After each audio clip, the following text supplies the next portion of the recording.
Welcome to Love Lies Chronicles. Support the channel by liking, commenting, and subscribing. I promise even more interesting stories. I used to think anniversaries were the one day in the year where both people in a relationship dropped the act, laid down their arms, and just remembered. Remembered what it felt like to fall in love, to dream together, to think you were invincible. I used to believe that. Before this one. This was supposed to be our 10th. I'd made reservations at the same rooftop restaurant where we had our first serious date. The kind of place with string lights and overpriced steak and a view of the skyline that made you feel like you were living in a movie. I picked it because I thought maybe, just maybe, it could remind her of something real. Of us. Of the things we had before whatever this current version of our marriage was took hold like mold in the corners. I booked the whole thing a month in advance. Called her parents personally. Got her sister and a few close friends to RSVP. Told them all it would be small, elegant, classy. I even paid extra for the staff to bring out a violinist at dessert. I went full sentimental. Maybe that's on me, still thinking romance could fix what silence hadn't. She didn't respond much when I told her. Just said, sure, and kept scrolling on her phone. No smile. No thank you. Just sure. I chalked it up to stress. Work had been a mess for both of us. She'd been working later hours, staying out for strategy meetings that somehow always ended at bars, and I'd been trying to pretend that didn't mean anything. But I noticed. The scent of perfume she never wore for me. The lipstick she reapplied just before leaving the house. The half-hearted kisses that used to linger, now cold and hollow. Still, I pushed forward.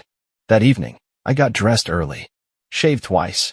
Sprayed cologne I hadn't worn in years, stuff I knew she used to love. I even dug out the navy blazer she bought me 2 birthdays ago, the one she claimed made me look like I had potential. I wasn't sure what that meant then, but I hoped she'd remember saying it. She was an hour late. I sat at the private table, drink in hand, checking my phone, then not checking it, then checking it again. Guests started to arrive. Her sister, a few old friends, her parents. I made excuses for her, told them she was held up at work. Her dad raised an eyebrow. Her mom just frowned and gave me that soft, sympathetic look she always saved for when my wife was being difficult. When she did show up, it was like she was walking into a club, not an anniversary dinner. Red dress, high slit, heels she could barely walk in, and a laugh that echoed through the restaurant before she even reached the table. She kissed me on the cheek, quick and dry, then turned to greet everyone else like they were the real reason she'd come. I stood there watching her work the room, glass of wine in hand, wondering who this version of her was. The overly bubbly tone, the exaggerated stories, the flirtatious touches on arms that weren't mine. It wasn't the woman I married. It wasn't even the woman I'd argued with the night before about her disappearing act the past few weeks. This was someone entirely new, carefully curated, like a character she'd been dying to play. We sat down to eat.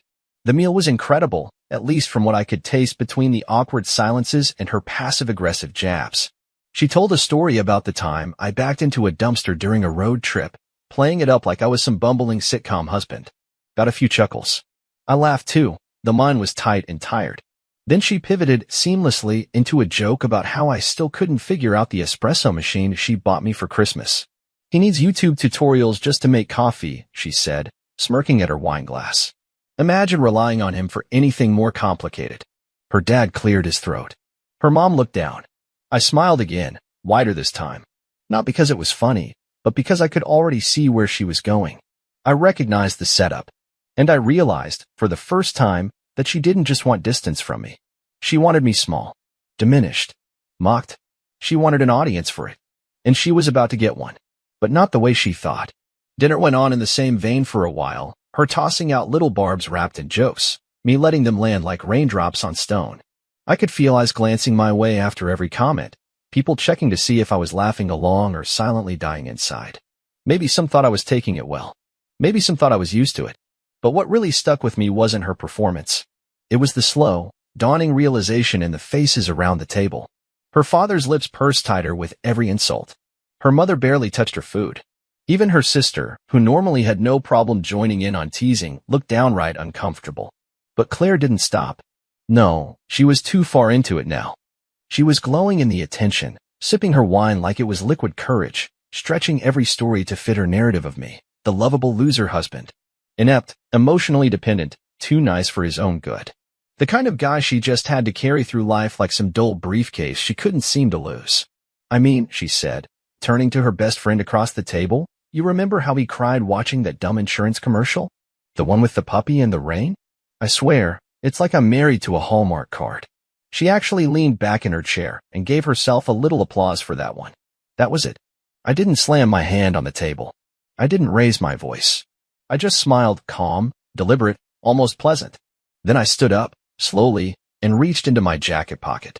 Claire, I said, as the chatter around the table quieted, since you're in such a storytelling mood tonight, I thought I'd bring something of my own. She blinked at me. What are you doing? I'd like to share a toast too, I said. A short one. I pulled out my phone and tapped the screen. The Bluetooth connected almost immediately to the restaurant's small speaker system. The manager had helped me set it up earlier, thinking it was part of a surprise anniversary message. The room fell into silence. And then her voice echoed across the table. I don't care what he does. I'm going to ruin him tonight. Claire's face went pale. The audio was from a phone call, one she did just 2 days ago, with her friend Natalie. She was in her car. I'd borrowed it earlier that week and left a voice recorder under the passenger seat. He thinks tonight is about celebrating us. What a joke. I'm going to dress up, drink his fancy wine, make everyone laugh, and remind him exactly what he is forgettable. Someone at the table gasped. Her father went rigid. Her sister's mouth actually dropped open. Claire lunged across the table, trying to grab my phone, but I held it back, calm as ever. You've made a lot of jokes tonight, I said, looking straight at her. Thought maybe it was time the table heard one of mine. She stared at me, stunned, her hand trembling around the base of her wine glass. I looked past her then, to her parents. Her mother's face had hardened. There was no confusion in her eyes. Just cold, quiet disappointment. The kind that only mothers can summon. And then her father, quietly, without even glancing at Claire, set down his fork and said, You've embarrassed yourself enough. Claire turned to him like she didn't understand the words. Dad, what? He's manipulating this. You're seriously going to believe? I believe what I heard, he cut in, his voice like a steel cable. You made this a joke. You turned your own anniversary into a performance. Her mother followed next, gently laying her napkin on the table. You always did think everything was a game. But humiliating your husband? For sport. She shook her head. You lost yourself somewhere, Claire. The weight of the silence in that moment was unbearable, and yet, I didn't feel crushed by it. I felt light, freed. Claire looked around the table, her carefully painted smile cracking into something brittle. You're all turning on me? Over this? This, her father said. This was a marriage. Now it's a circus.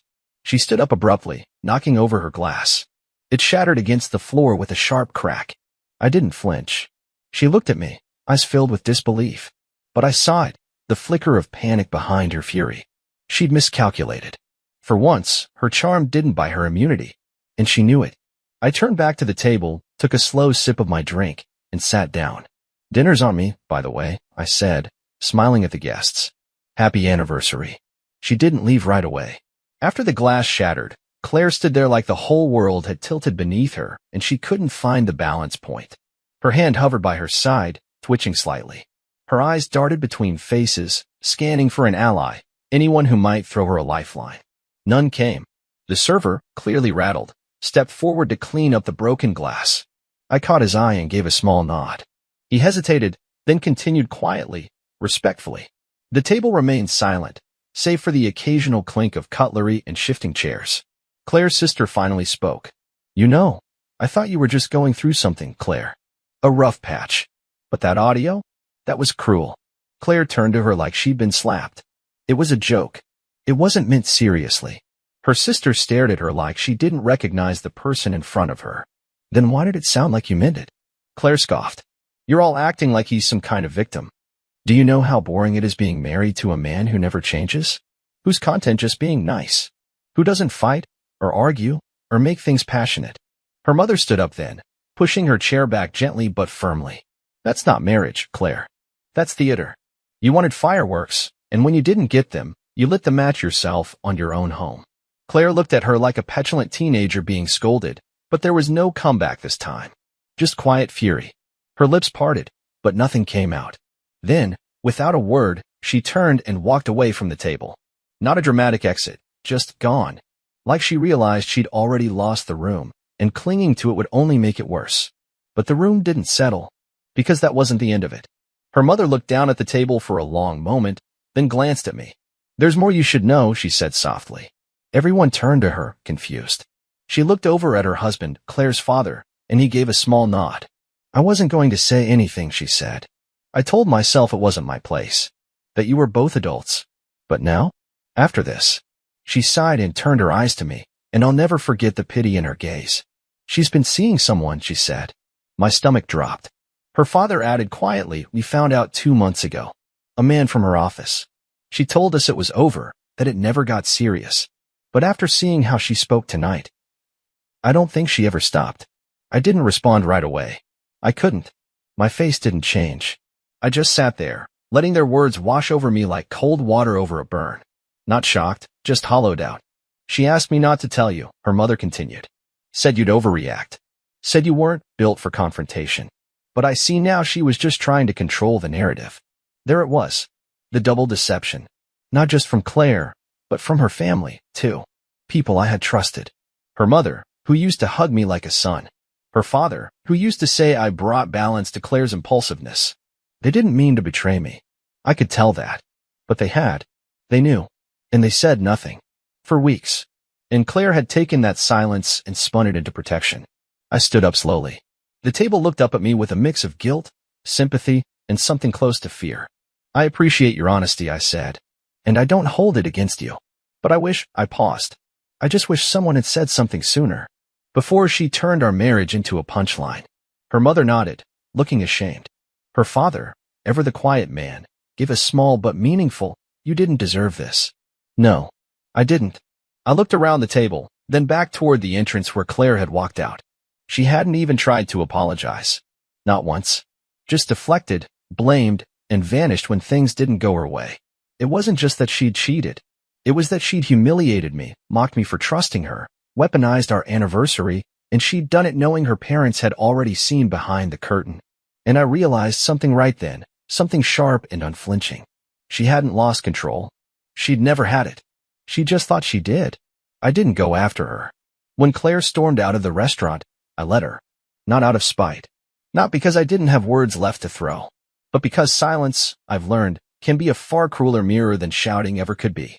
The rest of the evening wrapped up quietly. Her parents stayed a little longer. Her mother dabbed at her eyes with a cloth napkin, apologizing softly, again and again, like saying it one more time might somehow undo the weeks of complicity. Her father sat stoically, as if rooted to the chair by the sheer weight of shame. Neither asked me to forgive her. They didn't plead for understanding. They simply stayed long enough to make it clear that they weren't following her out the door. One by one, the rest of the guests began to leave. Nobody looked at me with pity. Not anymore. That part was done. They looked at me with something else. Maybe respect. Maybe just the shock of seeing someone they assumed would crumble instead rise calmly from the wreckage. Her sister was the last to leave. "She's not the person we grew up with," she said quietly. "I don't know when that happened. But I'm sorry you had to be the one to find out like this." I just nodded. There wasn't much else to say. When I got home that night, the house was quiet. Empty. The lights were still and Claire had been in a rush. Her perfume still hung faintly in the air, clinging to the hallway like the ghost of something that used to be beautiful. I poured myself a glass of water, then sat in the living room where a gift box still sat on the table. Wrapped neatly. My card inside. I left it unopened. The next morning, I didn't hear from her. No call. No text. No half-hearted apology. But by early afternoon, I got a message. "Claire, you really embarrassed me last night. Can we talk?" That was it. No remorse. No reflection. Just the default setting she always ran back to: control. The assumption that I'd still be orbiting her emotions like a planet around a sun she no longer deserved to be. I didn't reply. Instead, I made a few calls. First to my lawyer. Then to the locksmith.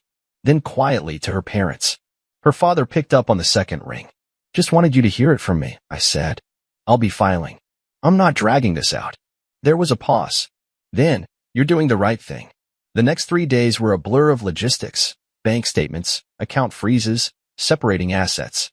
I'd always managed the finances, something she once said was boring and your thing. It turns out that boredom had kept everything in my name. She didn't even come home to fight me on it. But the real turning point came a week later. I was meeting with the lawyer at his office when I saw her parents in the lobby. I thought maybe they were there to try to change my mind, plead her case, fix what she'd broken. But her mother shook her head before I could even ask. "We're not here for her," she said gently. "We're here for you." They'd offered to help cover legal fees. I declined. Her father handed me a folder, photos of Claire and the other man. Dates, timestamps, even one image taken outside our home while I was at work. Apparently, he'd hired a PI months ago when Claire's attitude started changing and she'd refused to come around on holidays. She told us we were being paranoid, her mother said, eyes distant. Said we were stuck in old-fashioned ideas about marriage. But she lied to everyone. That stung. Not just what they gave me, but the fact that they had been watching, too. And waiting. Claire had told me once, drunkenly, in a moment she probably didn't think I'd remember, that she always hated how easy her parents found it to love me. "They adore you," she'd slurred. "They think you're some noble saint or whatever. Like I married Gandhi in khakis." I'd laughed then. But it made sense now. Because when the collapse came, the ones who were supposed to stand beside her didn't. Claire texted again that night. "Claire, I told them you manipulated the whole thing. But they're acting like I don't even matter anymore." I stared at that sentence for a long time. I don't even matter anymore. She still didn't get it. This wasn't about her being unwanted. This was about her choosing, repeatedly, to devalue everyone else. To lie. To mock. To gamble with a relationship like it was poker night and the pot was someone else's dignity. She tried to make me a joke. But the only punchline she got was silence. And isolation. It's been 3 months. That's not a long time, not in the grand scale of grief or endings or marriage, certainly not enough to pretend like I've moved on. But it's enough to stop waking up every morning wondering if I was crazy. It's enough to sit in my own living room again and feel peace. Not joy, not yet, but quiet. And that's more than I could ask for after what she did. The divorce went through faster than I expected. I think she assumed she could stall, twist the narrative, or play the victim. But her own parents testifying against her made sure that didn't happen. The photos. The audio. Her messages after the dinner. It all piled up until even she stopped showing up to mediation. I think the realization hit her gradually. Not at the restaurant.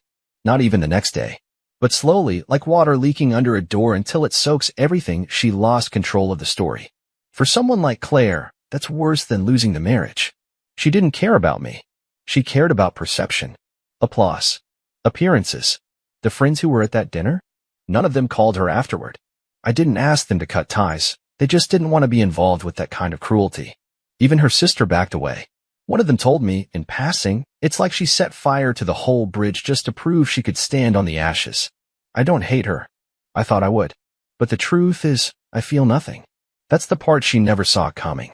She thought she could mock me, cut me down, make me feel small, and that I'd still orbit her anyway, out of love, or fear, or desperation. But what she never understood is that silence is the final act of letting go. Not a scream. Not revenge. Just release. She tried reaching out again, of course.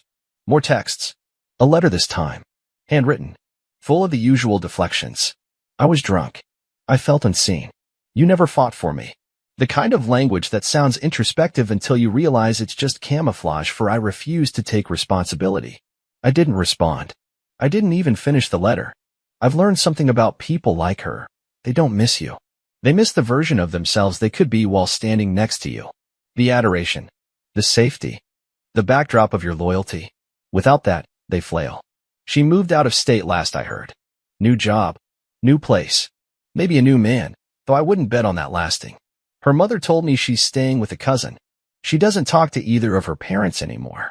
Apparently she called them traitors. I don't know what she expected. That her father would clap while she roasted me alive?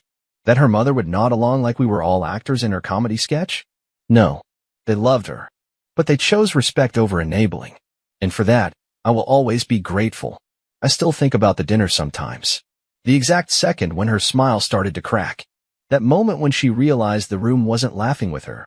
They were seeing her. Really seeing her. Stripped of her timing and smirks and charm, left with nothing but intention. Cruelty, unmasked. It's wild how fast that kind of power evaporates once the illusion is gone.